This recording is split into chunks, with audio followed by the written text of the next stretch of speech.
Hello good morning बच्चों, I am Brijesh Mishra PGT biology. बेटा last time हमारे क्लास 8th में चैप्टर चल रहा था, chapter number 8 cell structure and function. तो सेल स्ट्रक्चर एंड फंक्शन में हमारा एक जो टॉपिक चल रहा था उस टॉपिक का नाम था organisms show variety in cell number, shape and size.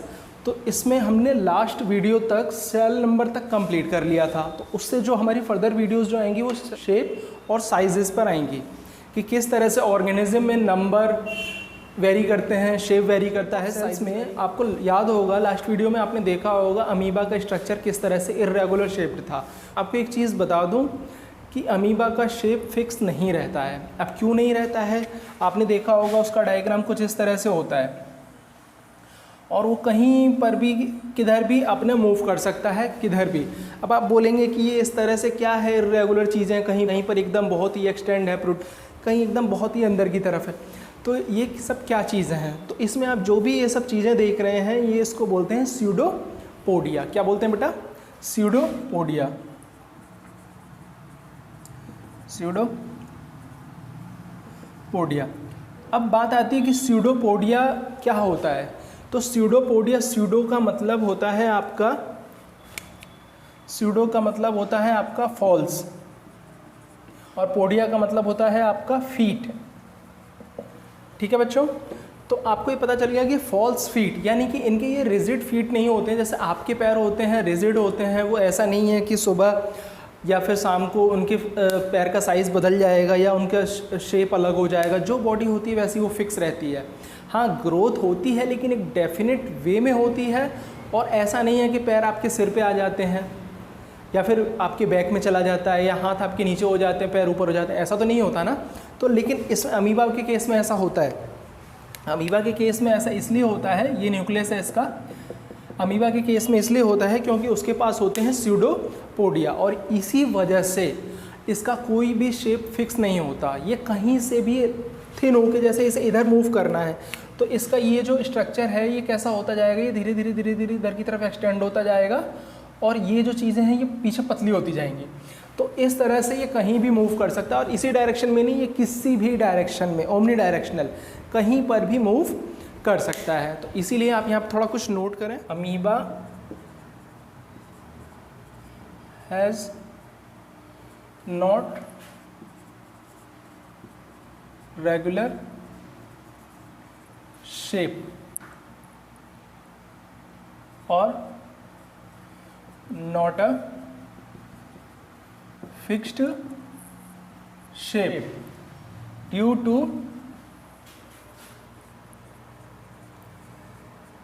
presence of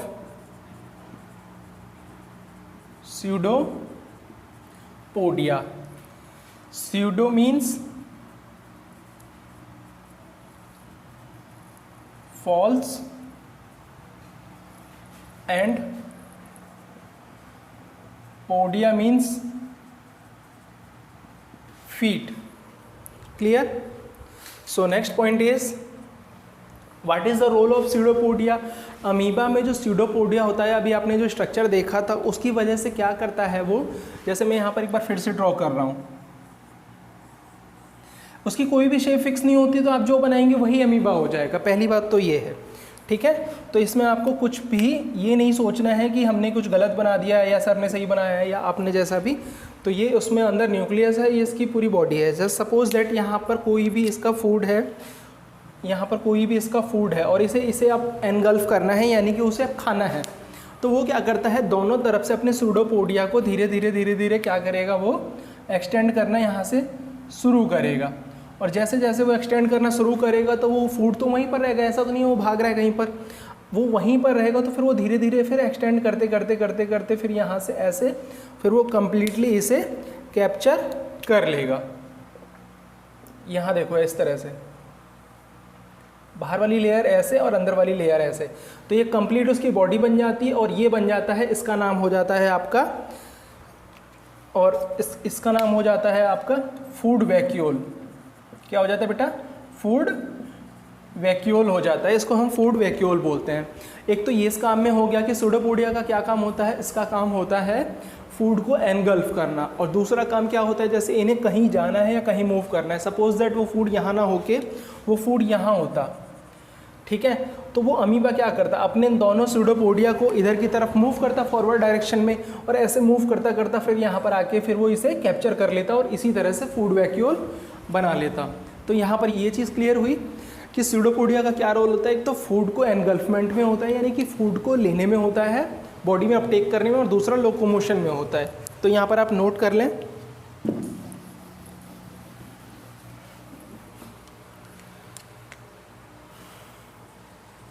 pseudopodia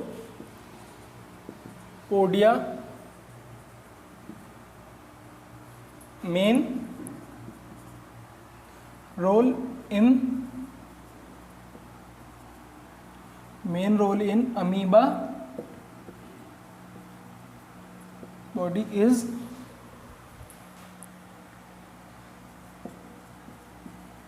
food engulfing and locomotion. Locomotion आपने सुना होगा ना, लोकोमोशन का मतलब क्या होता है? लोकोमोशन का मतलब होता है चलना। तो यहाँ पर ही आपको, मुझे लगता है कि दोनों पॉइंट आपको क्लियर हो गए होंगे एकदम अच्छे से, ठीक है।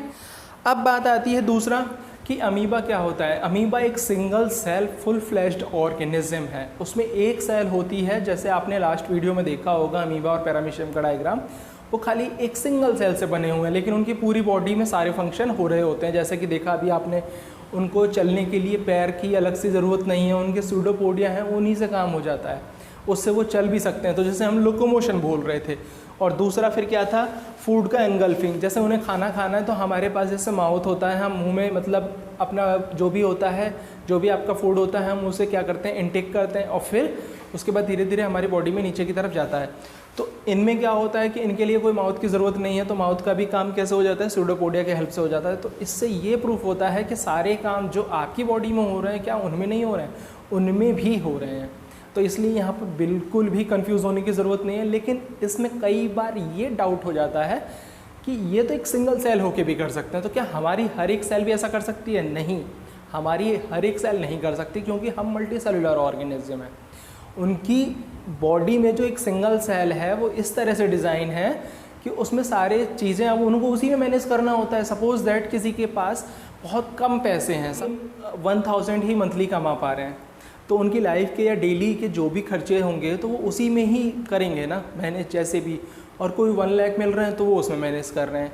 लेकिन आपने देखा होगा डेली लाइफ में क्या होता है कि 1000 वाला भी परेशान है और 1 लाख वाला है वो भी परेशान है, क्योंकि उसको भी अपने पैसे कम लगते हैं। तो ये चीज़ तो जनरली बस एक आपको समझाने की चीज़ थी। ऐसा नहीं है कि जिसके पास 100 रुपये हैं तो क्या वो नहीं जी पाएगा, वो भी जी रहे हैं, वो उसी में मैनेज करते हैं। तो यही हम चीज़ बताने की कोशिश कर रहे थे कि जो अमीबा होता है, अमीबा सिंगल सेल में ही होने के बावजूद भी अपने सारे काम कर लेता है। लेकिन हमारी बॉडी अगर एक सेल का अगर आप बोलें कि सारे काम कर ले तो वो नहीं कर पाएगी। जैसे कि एक WBC का एग्जांपल लेते हैं हम, वाइट ब्लड सेल्स, और कार्प सेल्स भी बोलते हैं इनको, और शॉर्ट में क्या बोलते हैं इनको, WBC। ये हमारी बॉडी में होते हैं। इनका दूसरा नाम ल्यूकोसाइट्स भी होता है बेटा, आप याद रखेंगे, ल्यूकोसाइट्स भी होता है। तो वाइट ब्लड सेल, तो इनका काम क्या होता है, हमारी बॉडी में इम्यूनिटी प्रोवाइड करना। अगर कोई भी इन्वेडर्स या कोई भी बैक्टीरिया वायरस अंदर अगर आपकी बॉडी में एंटर करता है तो उसको ये किल कर देते हैं। ये इनका मेन फंक्शन है WBC का। लेकिन ये क्या होते हैं, ये भी सिंगल सेल ही होते हैं। मैंने अभी आपको क्या बताया था कि सिंगल सेल होने के बावजूद ये एक कंप्लीट ऑर्गेनिज्म नहीं है, खाली ये सिंगल सेल हैं और अपना एक स्पेसिफिक जो इनको काम दिया हुआ है ना, जो इनका डिवीज़न ऑफ लेबर है वो फिक्स है।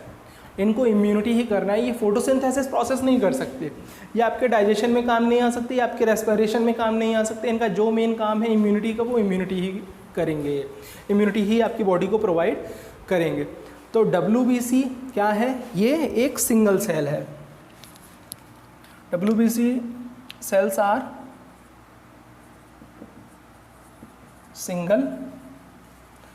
single cells and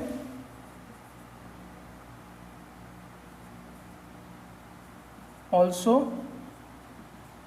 having a irregular shape like amoeba. ये भी सिंगल सेल होते हैं, are single cells and also having a irregular shape like amoeba.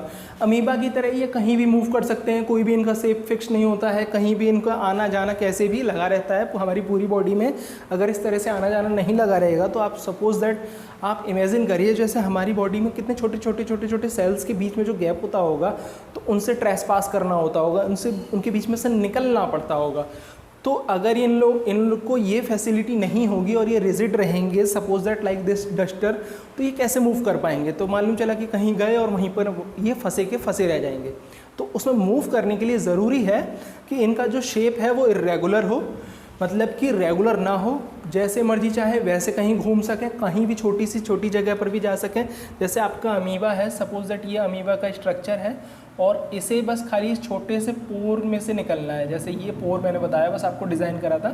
तो ये ऐसे करके इसमें धीरे धीरे अपने सूडोपोडिया को इस तरह से लेंदी कर करके और फिर इस तरह से ये अंदर एंटर कर सकेंगे। तो ऐसे ही हमारा WBC का काम होता है। तो यहाँ पर आपको सिंगल सेल वाले ही एक ऑर्गेनिज्म यानी कि यूनिसेलुलर ऑर्गेनिज्म में आपको मुझे लगता है डाउट अच्छी तरह से क्लियर हो गया होगा, ठीक है।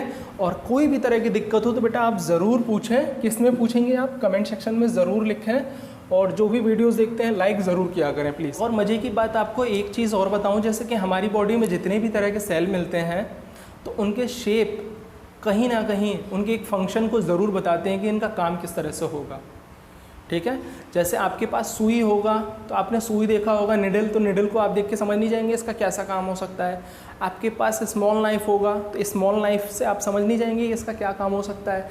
आपके पास स्वॉर्ड होगी, तलवार होगी, तो आपको समझ में नहीं आ जाएगा किस तरह से काम होगा। वही चीज़ तो हमारी बॉडी में जितने तरह के सेल मिलते हैं तो उनका जो शेप होता है वो बयान कर देता है कि किस तरह से उनका क्या स्पेसिफिक फंक्शन होने वाला है। Shape of cells in our body show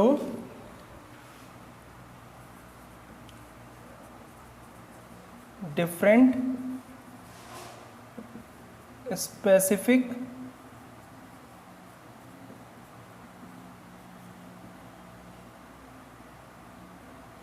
functions.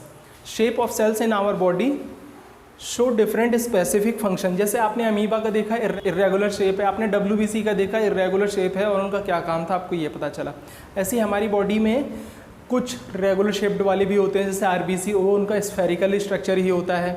जैसे मैं यहाँ पर आपको ड्रॉ करके दिखा दूँगा सेल के शेप हैं वो किस किस तरह के हो सकते हैं, उसे आप यहाँ देखें।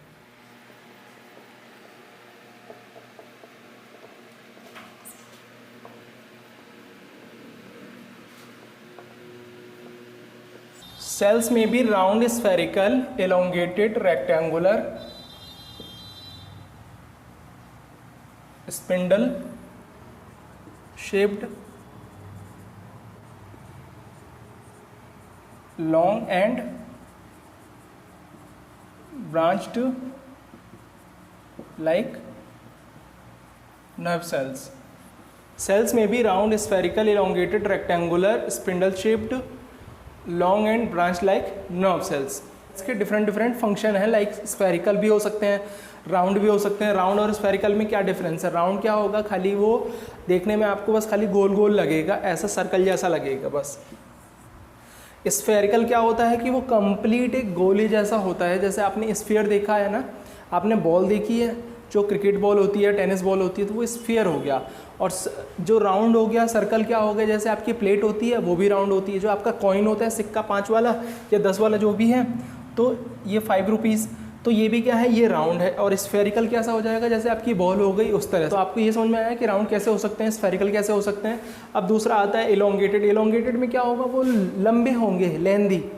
रेक्टेंगुलर में जैसे आपने देखा था कि जैसे आपने ओनियन पील में देखा होगा, बार्क ऑफ ट्री में तो पॉलीगोनल टाइप के होते हैं। ओनियन पील में आप देखेंगे कि उनका इस तरह से like a break of wall, इस तरह से स्ट्रक्चर होता है उनका, इस तरह से होता है ना। आप ओनियन पील में आप जो होगा उसमें मैं आपको बता रहा हूँ कि ओनियन पील में किस तरह से होता है, रेक्टेंगुलर शेप्ड। और ये बीच में जो पिंक रेड कलर का है ये न्यूक्लियस है। जैसे रेक्टेंगुलर शेप्ड सेल्स किस में मिलेंगे आपको, ओनियन में देखने को मिल जाएंगे। स्पिंडल शेप्ड क्या होते हैं, स्पिंडल शेप्ड में क्या होगा कि वो इलोंगेटेड होंगे, लंबे से होंगे, जैसे मसल सेल्स में होते हैं। मसल सेल्स में इस तरह से होगा,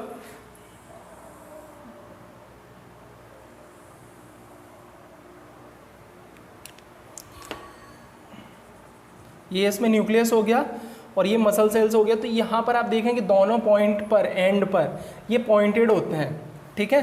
तो ये कौन सा है, ये आपका मसल सेल्स हो गए। और इधर मैं आपको ये डायग्राम इधर दिखा देता हूँ, स्फेरिकल कैसे हो जाते हैं। जैसे कि ये आपका आरबीसी, ये आपका आरबीसी का डायग्राम हो गया।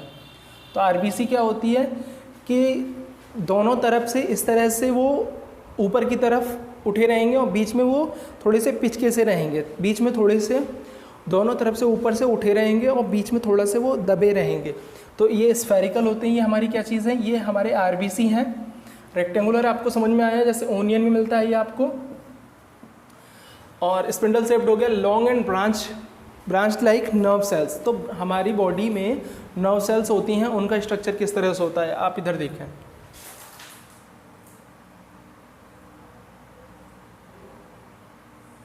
ये आपकी ये जो है ये नर्व सेल्स हैं, क्लियर हुआ। इसमें ये रूट हेयर जैसे मिलेंगे आपको, ये डेंड्राइट्स हैं। आप थोड़ा और फर्दर क्लास में आगे जब जाएंगे तो आपको और अच्छे से देखने को मिलेगा।